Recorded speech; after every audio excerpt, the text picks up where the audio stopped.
Uh, well, many of you know my name is Becky. I'll tell you a little bit about myself. I am married to John Bowman, and I have two children. Well, not children anymore. As a matter of fact, my son Levi will be 21 tomorrow. He'll be legal, Lord help me. And and our daughter Jacoby is 16 and a half now, driving. And so I've been praying a lot, not just about today, but watching my child drive is pretty scary. She's doing good, though. I'm just kidding, honey. Many of you know that I play and sing, and I don't claim to be a preacher or much of a speaker, and so this is very challenging for me, and all I know to do is share my heart and let you know what God's done in my life and brag on Jesus. About 15 years ago, I woke up one morning while traveling with my eyes severely red and swollen, and they were swollen completely together. They looked like every blood vessel in my eye had burst on both sides. I had a terrible migraine headache, and I could no longer tolerate light. I ended up in the emergency room this day. We were in Arkansas, and they began to test me for all kinds of things. They scared me to death and told me that I probably had a brain tumor of some kind, and they wanted to rule out autoimmune disorder. And with no conclusive results that day, I left the ER that day, and that began a new way of life for me. I was now living every day in pain. I could not tolerate sunlight. I had to sit in a dark room. I had to shower in the dark. I couldn't open my eyes all the way. It was just a very tough time. I was wearing sunglasses all the time just to be able to get out. The pain had gotten so bad that I had to keep ice packs on my eyes most of the day, and it was embarrassing to have to sing in sunglasses. I got a lot of interesting looks, a lot of comments. Do you think you're a star now? Or Miss Hollywood was what Jake Hess called me in humor. I'd walk into the Gaither pit every night, and he knew I was having a bad day if I was wearing my sunglasses, and he'd say, "Hey, Miss Hollywood," and kind of brought some humor to my sickness, and I appreciated that. For every week over 1 year, my husband would make a bed in the back of our minivan and had to cover my head because I couldn't tolerate even the light inside a closed area. He would drive me 3 hours to a place in Fort Oglethorpe, Georgia, where there was an eye specialist there. And even though my eyes was the first visible symptom of something going wrong in my body, it wasn't before long everything else started going wrong. I started having pain in my stomach, and I could no longer digest food like lettuce or meat or vegetables. I pretty much lived on a carb diet because that's the only thing that I could digest. So my eyes are completely out of whack at this point, and then my digestive system is the next thing to start shutting down. I had to find a restroom immediately after every meal. The bus had to park by the nearest restroom, and our driver would have to leave a note on the table, so if I got up in the night or in the morning, I would know immediately within a 30-second window how to find the nearest bathroom. And often people would ask me, "How did you travel all these years with this sickness?" And it was very challenging. Many nights the promoter would be on stage and he would say, "Make welcome the Isaacs," and I would be on the throne, the wrong throne. I would be doubled over in pain praying that I would not miss the concert that night. In order to get through something like this, like I said before, you really do have to find some humor in it, or it will absolutely kill you itself. I remember one night, our drummer's here, and I wasn't able to get off the bus for 3 days. And we were headed to Canada, a far, far place in Canada, like wherever that is, the farthest place in Canada you can go, that's where we were going. I don't know where it was, but just imagine. And I hadn't been able to get off the bus for 3 days or eat. And we had a concert that night, and I didn't know what I was going to do. So I sent my family into the nearest convenient mart, and I said, "Buy me some Depends." And so, because I thought, there's no way I can stand on that stage for 2 hours. I can't even get out of bed. And so they went and got me some, but they accidentally got pull-ups, and I am not two. So I put them on, and of course they ripped immediately. So I sent them back in, and finally they got a size that would fit me, that would, just in case I could not make it to the bathroom from this stomach issue I was going through. So our little drummer, Spigot, he had so much sympathy for me. And So he said, you know what? If you're going to wear a Depends on stage, I am too. So the funniest part is that we gave him the pull-up. He wasn't very small. He definitely was bigger than me at the time. And so I would look over on stage, and here I am in my comfortable Depends, and he's in his uncomfortable pull-up. It's busting out the seams, and I laughed my way through it. He helped me get through that. And needless to say, the concert went great, and God gave me grace for the moment. So I've laughed a lot through it, in spite of the tears. The next thing to go wrong was the severe burning of my skin. I would get in the shower, and as soon as the water touched my skin, I would begin to cry in so much pain. It was like someone had struck a match on my limbs and set them on fire. It was like having a seizure internally. I can't explain it really. I would have to sponge bath for 3 days at a time because I couldn't let the water touch my skin. And many times I would be 30 minutes after a shower where my sister or my mom or my husband would have to just rub my limbs while I cried for 30 minutes, and then suddenly it would go away. So I knew that after a shower what was coming, so I anticipated that as well. All the while I am traveling about 100,000 miles on a bus, not to include planes or international travels. And I remember waking up one morning so sick on the bus, and I couldn't get out of bed. I couldn't open my eyes. My joint, every part of all of my joints had gout in them so bad. I couldn't make breakfast for my children at the time. Jacoby was only a year. Levi was about 5. And the family had taken the kids into the Cracker Barrel, and I was sitting on the bus alone, having a pity party. I wanted to be with them so bad, but I couldn't. So I laid in the back of the bus. And that day, all I had the strength to pray was, Lord, I could sure use a miracle today. I asked Sonia, I called her on the phone, and I said, would you please come back here? And through my pain and tears, we began to write this song. It's not going to sound great, y'all.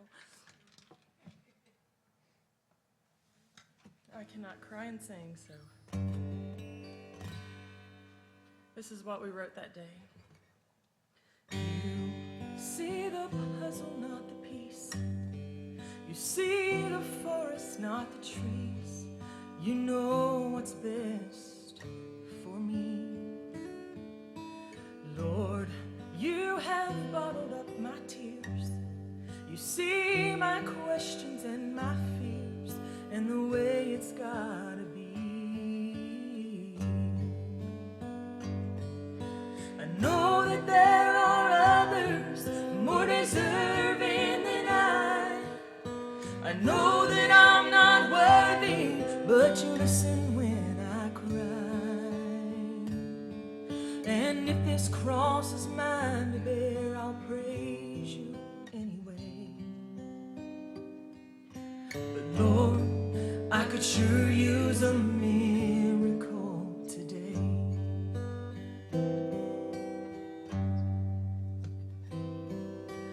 Lord, you are faithful more than words.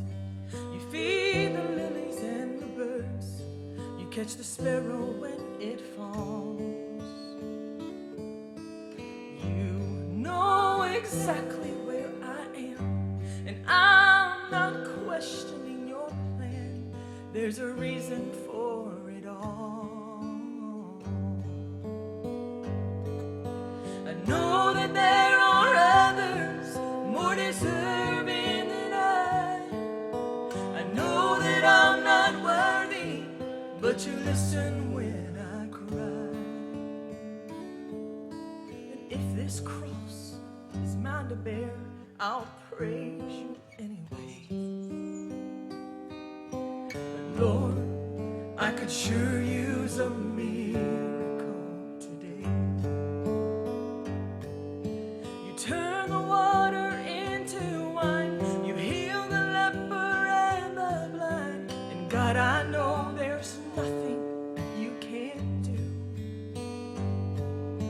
You calm the sea with just one word, and when you spoke, the deaf man heard. So God, I know this is a little job for you. I know that there are others more deserving than I know that I'm not worthy, but you listen when I cry.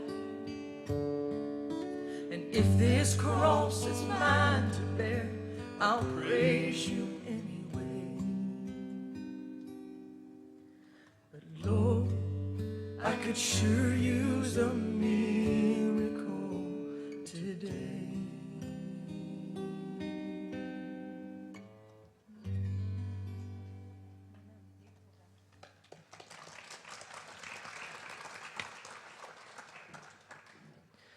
Sonia and I cried our way through writing that song, and I began to feel better every passing moment. By 7 o'clock p.m. that concert time, I was on stage pain-free that night. While reflecting on my story, I look back and realize how God's grace was sufficient moment by moment. Nights I thought I would never be able to get out of bed, or mornings I thought I'd never be able to get out of bed, and nights I thought there's no way I can walk on stage. He showed up and gave me grace for the moment. And although my disease was not gone, he still showed up, and that's a miracle within itself.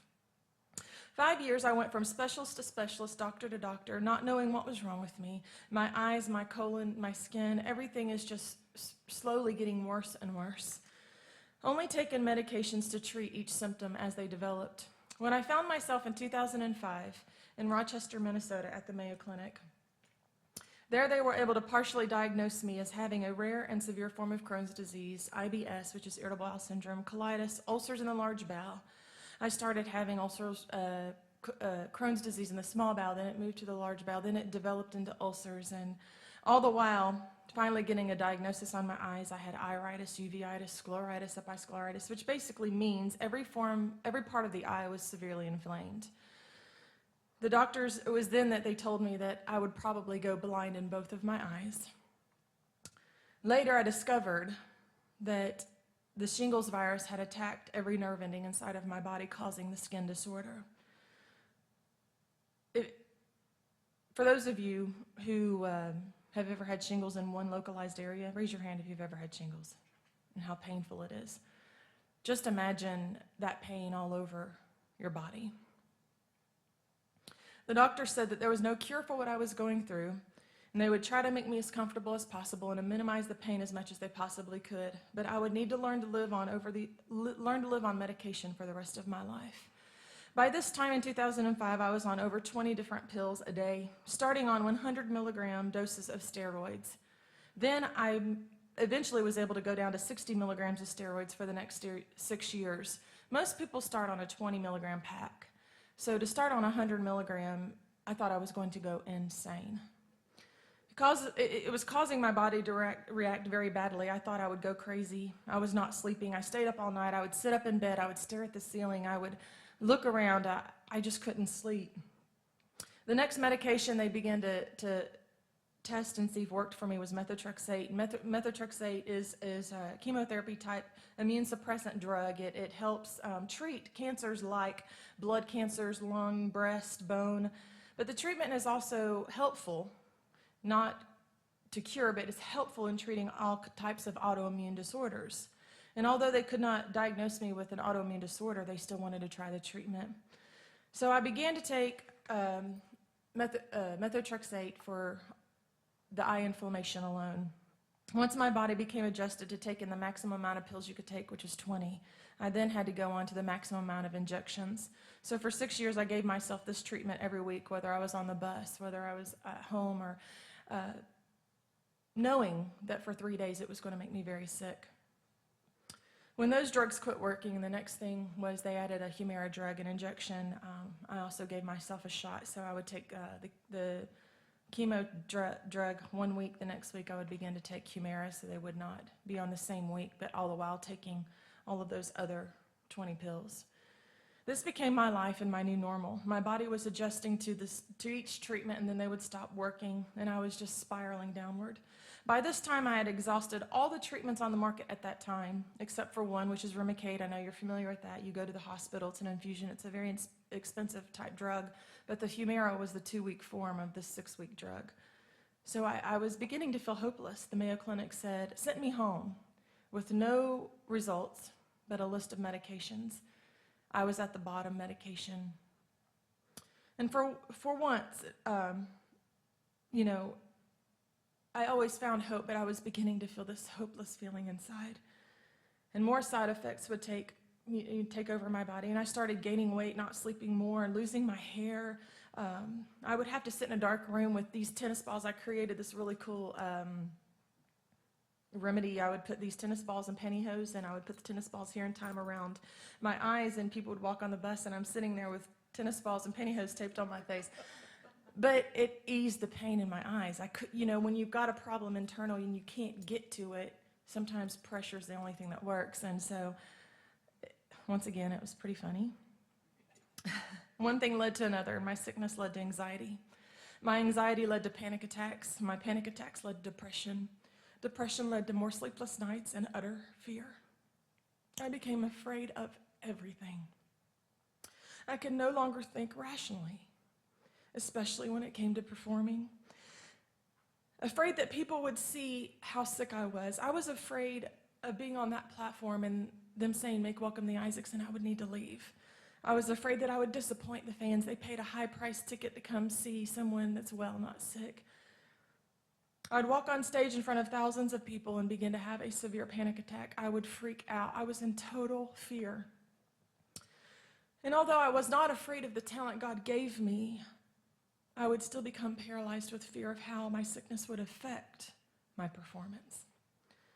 I what-ifed myself to death, and what if I had to leave the stage? Or what if my sunglasses would keep me from seeing something on the stage and I would trip and fall?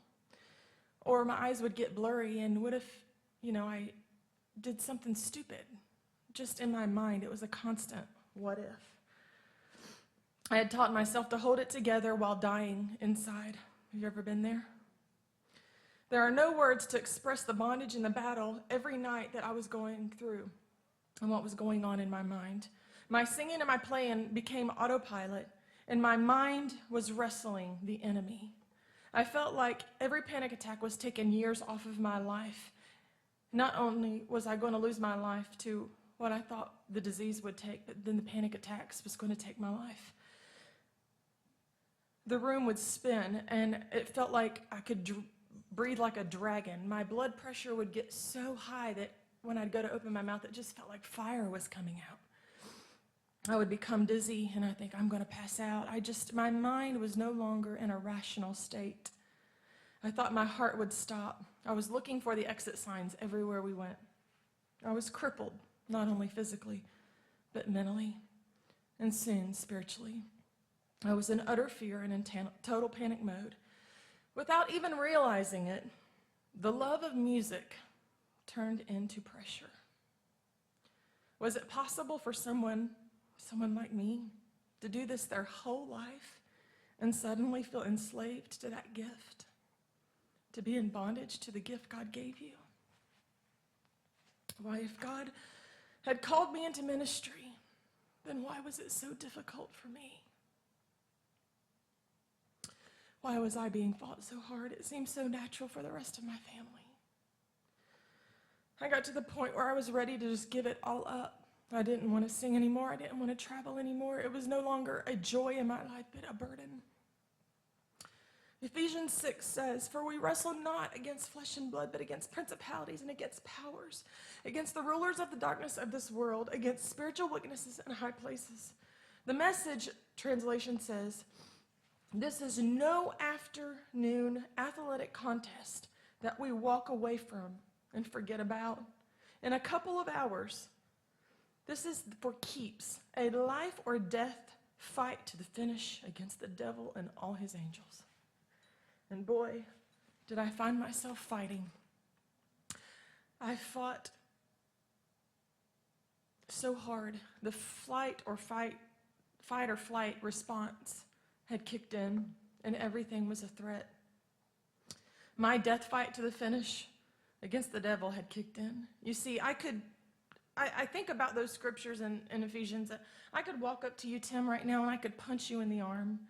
You might get mad at me, and it may bruise you, and you may be like, "What did you do that for?"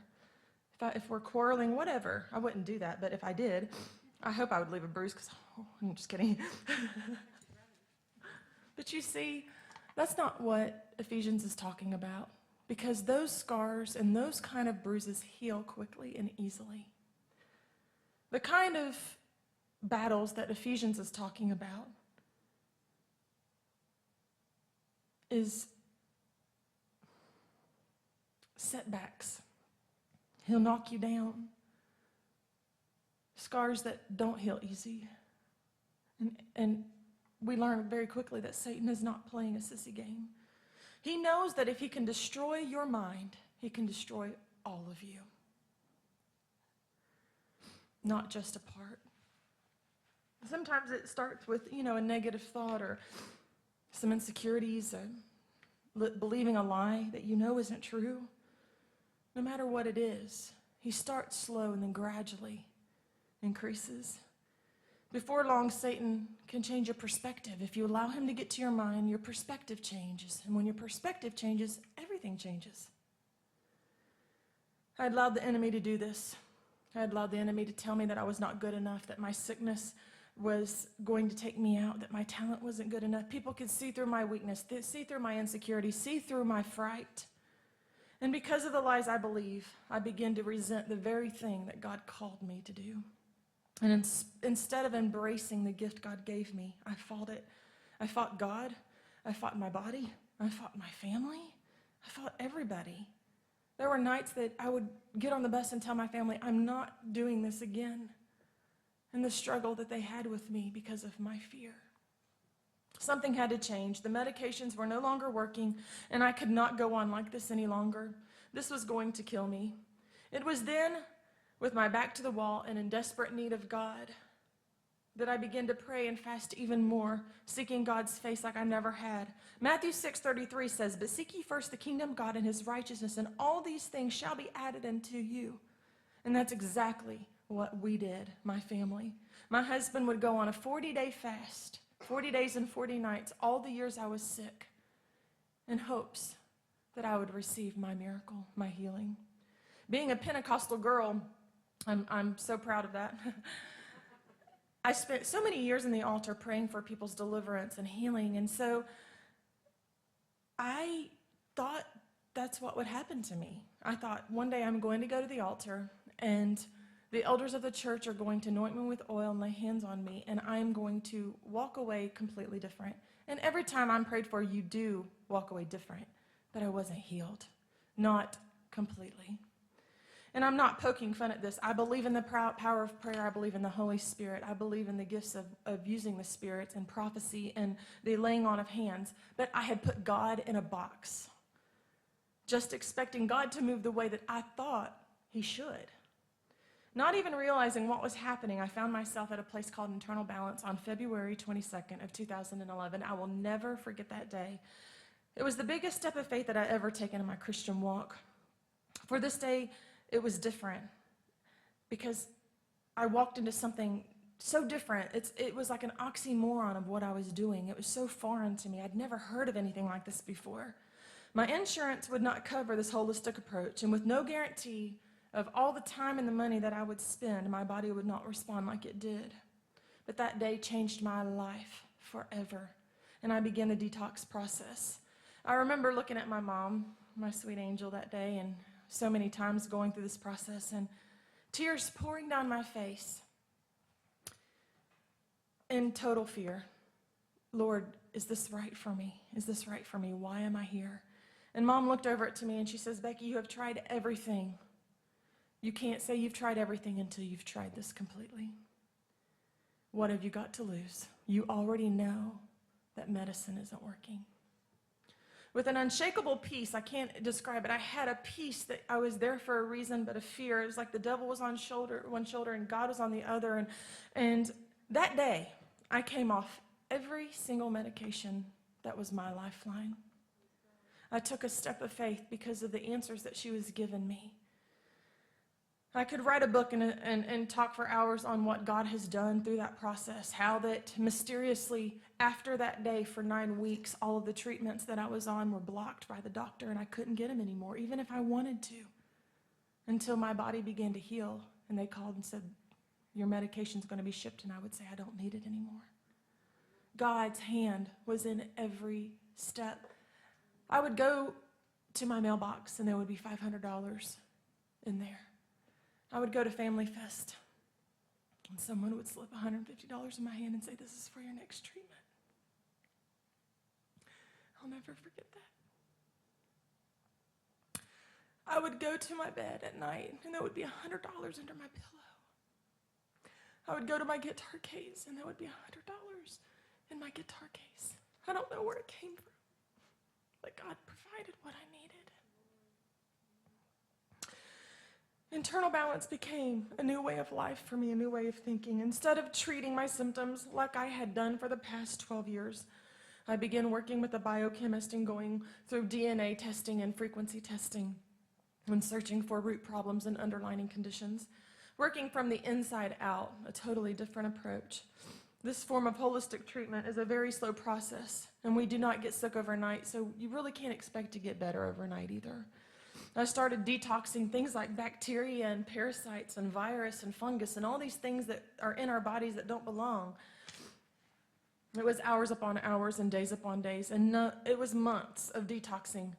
But very quickly I realized that the box I had put God in was now open. For the process was different and not instant. It was not fast. Day after day, I began to feel different. I began to feel a little better. Each passing day, I would slowly feel healing coming into my body. Although at times it felt like a roller coaster ride, I had lots of ups and downs. I had good days, I had bad days. I remained consistent with the program because in my spirit, I knew that's what God was leading me to do. I began regaining my strength day by day, and I went from having 5 good days a year to suddenly having 5 bad days a year. What a flip-flop. Something was happening, and I was slowly getting my life back. John was getting his wife back. The kids were getting their mom back. My family was getting their sister, their daughter, their friend back.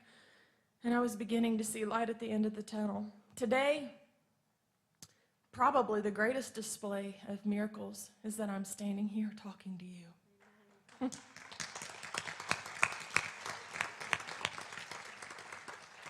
And I celebrate 6 years, over 6.5 years of being free of every medication that used to keep me alive. I now function normal. I take showers. I can lay out in the sun. I can open my eyes on stage. I don't have to wake up looking for a bathroom. I can eat all kinds of foods I want. I'm a different person. As a matter of fact, I need to watch myself now. The renewing of my mind every day was so important, overcoming those bad thoughts and habits, because once you've come from something like that, it's a daily renewing of not to go back. And 6 years later, although I am still a work in progress, I cannot stop on the path that He has led me. I will still go to internal balance for treatments to continue to unravel layers of sickness. And nothing in life is free, especially nothing but salvation. That's the one thing that we can count on that's free. I began to regain my health and see that in my life, healing came by taking action. My healing wasn't instant, but I had to show up and take some action myself. I never thought today that I would ever say, I wish that I would have had that instant healing, saved all of this money, time, and energy that I spent going through what I did to get better. But the things that God showed me during those times of getting healing, the faith, it was such a faith builder the last 6 years. What God has shown me how to pray different, that His provision is going to be daily, day by day provision. There were times I didn't have the money for a treatment until I went by faith, and I would come home and it would be waiting for me. I want to pull out a few passages of scripture to tie it all together. I have just a few more minutes. If I would title anything after what I'm talking about with myself is, do you want to be well? Then keep walking towards the water. There's 2 different passages in the Bible that I would like to share. The first one is John 9. Many of you have heard my testimony. Not this in depth, but we read of how Jesus passes by a blind man in John 9, and He spits on the ground, and He takes that clay and He puts it into the blind man's eyes, and He tells him to go to the pool and to wash. I love this story because a blind man does receive a miracle, but it wasn't until I became desperate for the Lord to heal me that I realized that moment Jesus touched that blind man, he did not receive his sight, he received a promise. Commentaries say that the pool of Siloam was a half of a mile from the temple gate where Jesus would have been, and we do not read how long it took this man to walk from the temple gate through the city of David. I've been through there, and it is mountainous, and it is hilly and rocky to the pool. But you see, this blind man, he had to do his part. He had to take action. He had to walk by faith and not by sight. Several Roman writers and Jewish rabbis considered saliva in those days to be a valid treatment for blindness. And since the people of that day had a high view of saliva healing properties, Jesus used spit to communicate his intentions to heal. But intentions to heal still took him doing his part. And although it was common practice in those days, the blind man had to be obedient to what Jesus asked him to do. I'm convinced today that had the blind man stopped halfway on his journey, he would have died a blind man. But we read that he finally makes it to the pool, he dips himself in the water, and then he finally receives the promise that had been given him, his sight. Jesus could have spoken the word, "Be healed," and he'd be healed. But he didn't. Instead, he wanted to see how obedient this man would be. And if he was willing to take action and walk out his miracle. Jesus makes it very clear when the disciples ask him who sinned, this man or his parents, that he was born this way, and Jesus replied, neither, but that the works of God should be made manifest in him. Our obedience is the key to fulfilling God's plan in our lives. So we have to work on that. Work on God, the works of God being manifested through us. And the one thing I've learned, the older I get, is will always require an action. The second thing I want to talk about, the second passage is in John 5, 1 through 14. It says, after this, there was a feast of the Jews, and Jesus went to Jerusalem. Now there is in Jerusalem a sheep gate, a pool, which is called Hebrew Bethesda, having 5 porches. In these lay a great multitude of sick people, blind, lame, paralyzed. It reads, impotent folk, waiting for the moving of the water. The Message called him an invalid.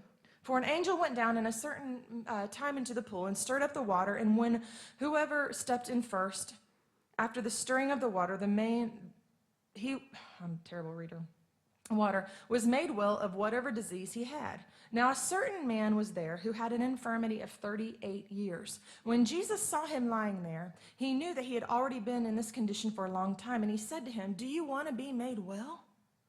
The impotent sick man answered him, sir, I have no one to put me in the pool, and when the water is stirred, but while I am coming, another steps down in front of me or before me. And Jesus said to him, rise, take up your bed and walk. And immediately the man was made well, took up his bed and walked, and that day was the Sabbath. The Jews therefore said to him, who was cured? It is the Sabbath, and it is not lawful for you to carry your bed. He answered them, he who has made me well said to me, take up your bed and walk. Then they asked him, who is this man who said this, take up your bed and walk? But the one who was healed did not know who it was, for Jesus had withdrawn from the crowd and the multitude. Afterward, Jesus found him in the temple and said to him, see, you have been made well. Sin no more, lest something worse comes upon you. The name of the pool, Bethesda, means the house of mercy, the house of grace. It was a place of grace due to the mercy and the granting of healing. Bethesda has a dual meaning. It also means shame and disgrace, for the location was seen as a place of disgrace due to the presence of invalids. The Bible, in those Bible days, if you were unclean, you were a disgrace. If you were sick, you were a disgrace. Lord, help me. Help us all. Verse 3 states, there lay a great multitude of sick people, blind, lame, paralyzed, impotent folk, waiting for the water to move.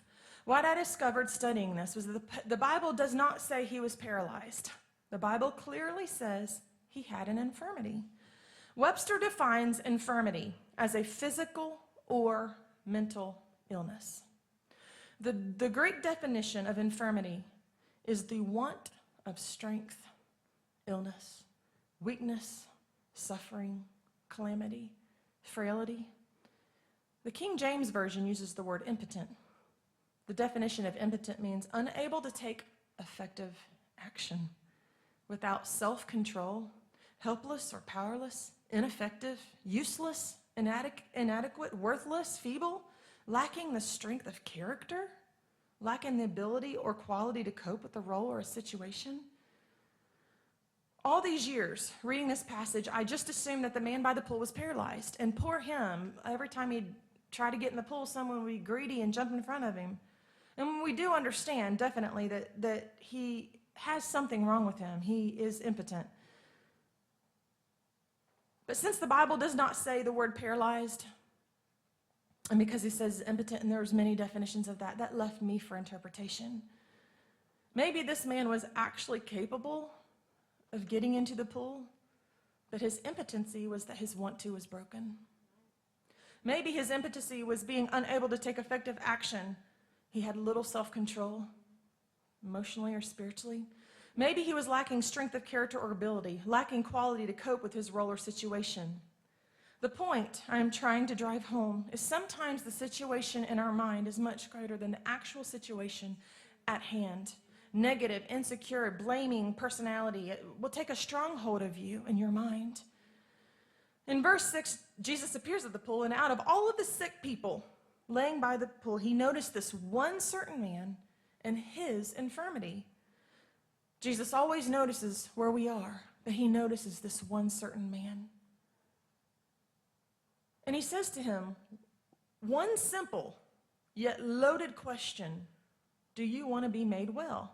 What a strange question to ask somebody who's been sick for 38 years. Duh, yeah, I want to be made well. Of course, that's what I would say. And because Jesus has never asked a foolish question, we must be missing something. It's an indication that maybe something else was going on. It was very important for this man to answer Jesus. And he says, "Sir, I have no man to put me into the pool. When the water stirs, while I'm coming, another steps in front of me." Answering Jesus with an excuse. This hit me right in the heart. I had to ask myself the very same question: how badly did I want to be well? After all, I saw myself, in a sense, physically crippled, spiritually helpless, weak, mentally exhausted, laying around waiting for somebody else to help me. Maybe you're there too. Like the blind man in John 9 and the impotent man in John 5, I too had to take action, take self-control, do my part to take control of the infirmity that was taking over my body. I could not stop halfway and expect the same results than if I had finished. I had to be consistent, persistent, and not stop. If you're going to get anywhere in life, you have got to move forward. You've got to take one step every day in front of the other and not walk backwards. And I'm convinced that Jesus knew in John 5 that there would be some people who really didn't want to be made well. I mean, they say they want to be well, but they're not willing to do anything to get well. Put any time or any investment in what it takes to be well. Not willing to do these things and take actions. And sometimes your actions speak a lot louder than your words. You know, you've got to take that action to get out of your helplessness and your state of dependence.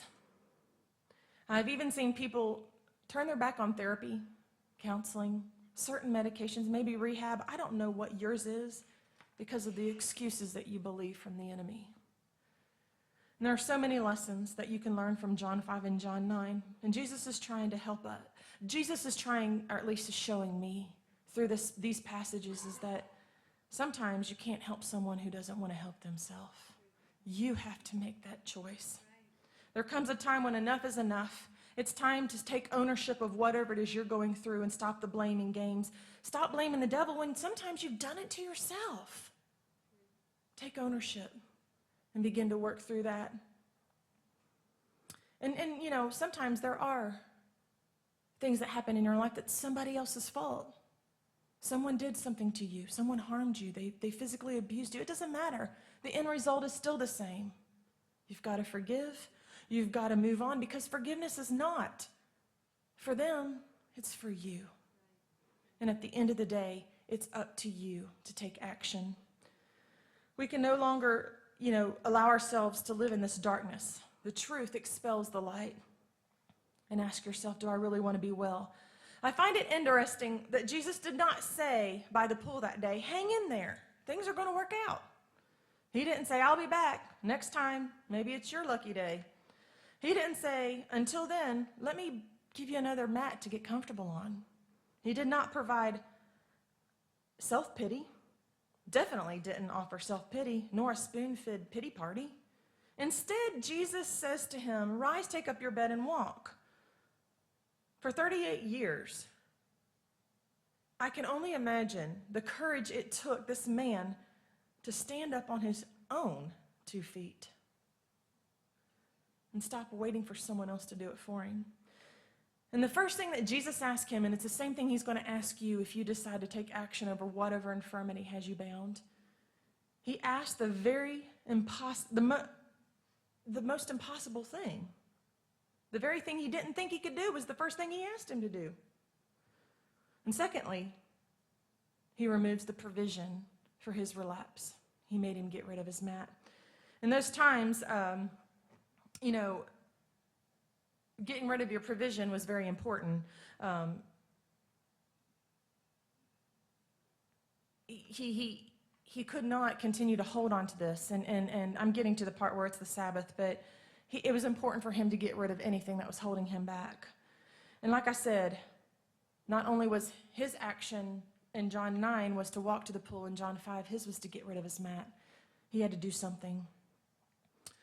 I wrote down here that it's time to stop letting fear and yesterday control and dictate our future. Take hold of our faith. Even when you haven't seen the results yet, you still have to do what he asked you to do. And you got to stop waiting for somebody else to pick you up again and again. That is exhausting, and it will suck the life out of the people you love. It's time to pick up that very thing that's been carrying you, and you carry it for a while. So here's this man. He's looking for a dumpster. He's been healed. I can just in my mind's eye imagine he's running. He's rejoicing. He's free.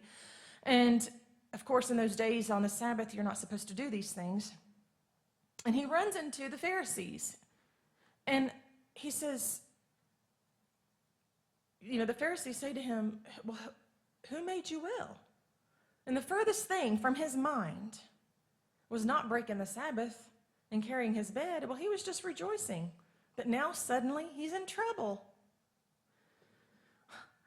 He answers him and it says, the man who said, take up your bed and walk, but the one who, he said that it was the man that said, take up your bed and walk, but the one who had healed him did not know it was Jesus, for he had withdrawn. And it wasn't till after that Jesus found him in the temple worshiping. Up until this point, Jesus had not revealed who he was. This sick man of 38 years was in such a sickly way that he didn't even recognize that he had met the master lying by the pool that day. Just imagine being so distracted by your sickness or by your infirmity that you have a divine intervention from the master and you did not even recognize that it was Jesus. Isn't it just like Jesus to show up right on time when you're in trouble? I love that part. He knew he could find him in the temple worshiping. And I believe that's oftentimes where we go wrong. We receive a touch from the Lord and we thank him and we praise him for a week or 2 or 3. But then we go right back into our old habits, doing the same thing, expecting God all the while to continue showing up with his healing touch. And we go back to what we were at. And if we're going to hold on to what we've got to get plugged in, renew our minds. We can't expect God to be faithful while all the while we are unfaithful to him in the house of worship. And the enemy will come in like a flood after you've received a divine touch from him, and he will try to make you doubt everything that you are going through and every experience that you've had. And if Satan can place you in bondage the way he did before, he will try to find a new way to put you in bondage, to cause infirmity to come upon your life. If we would take more time to praise him, then we would not have the time to fall back into the destruction we were in.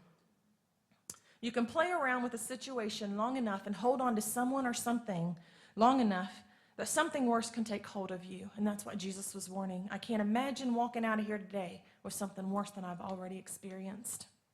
But Jesus didn't point his finger to him and say, sin no more, you will lose your healing. Instead, he warns him that something worse may come our way. God designed us to have dominion over whatever it is that we're going through. And that is when we truly learn who he is and he reveals himself to us. It was in my lowest point of sickness, in my lowest points of going through this detox process, that Jesus showed me who he truly was. And sometimes your flesh has to be flattened before you truly see who he is. Okay, I got 5 minutes. But Jesus does state, sin no more, lest something worse comes upon you. No matter, the thing I love about John 5 and John 9 is John 5, Jesus makes it very clear that this man did nothing wrong for his infirmity. But in John 9, because he says to him, sin no more, it gives us the understanding that maybe he had a self-inflicted wound that caused us his infirmity.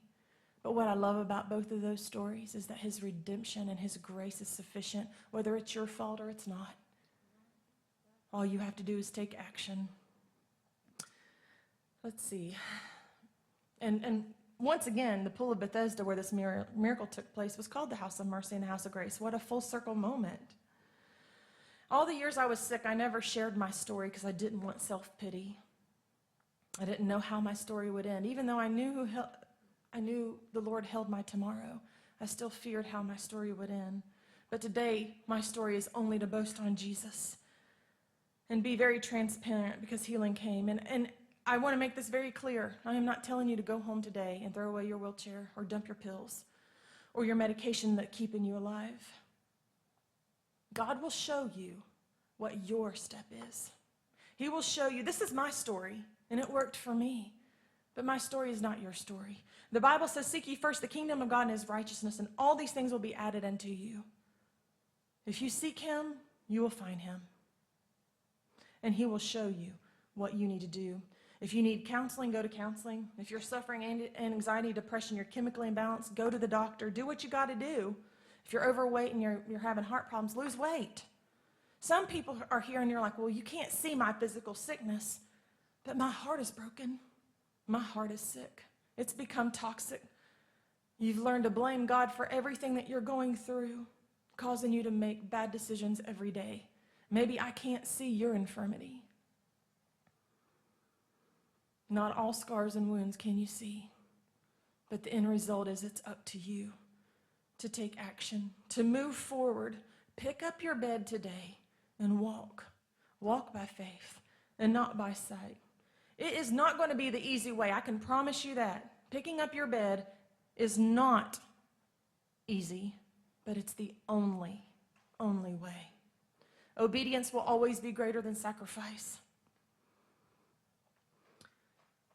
And although we have different stories and we have different things that we have to share, I'm encouraging you to be obedient, seek his face, ask him what's next for you, what you need to do, and be faithful and committed to it. I want to sing and close with a song that has been my testimony for the past 6.5 years. And the song came from my testimony.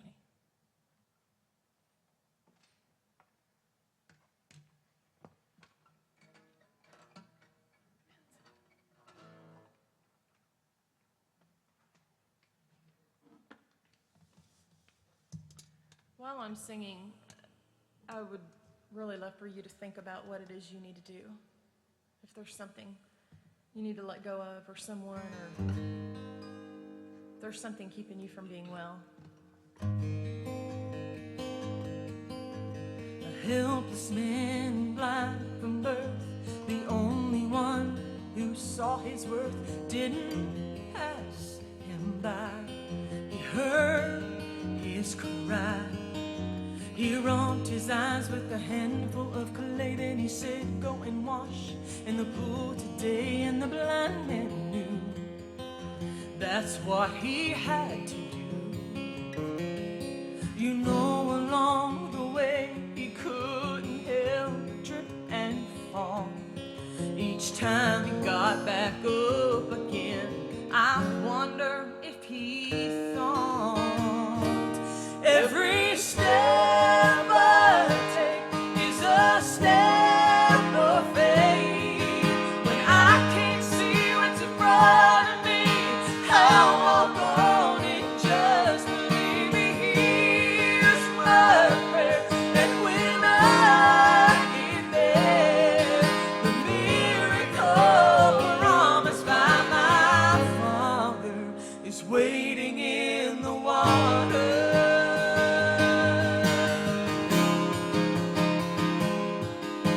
I've walked in darkness, I won't lie, just like that blind man. Sometimes I felt all alone, like all hope was gone. But I know that His word is true, and no matter what I'm going through, He promised to me that He would never leave. I know along the way I may stumble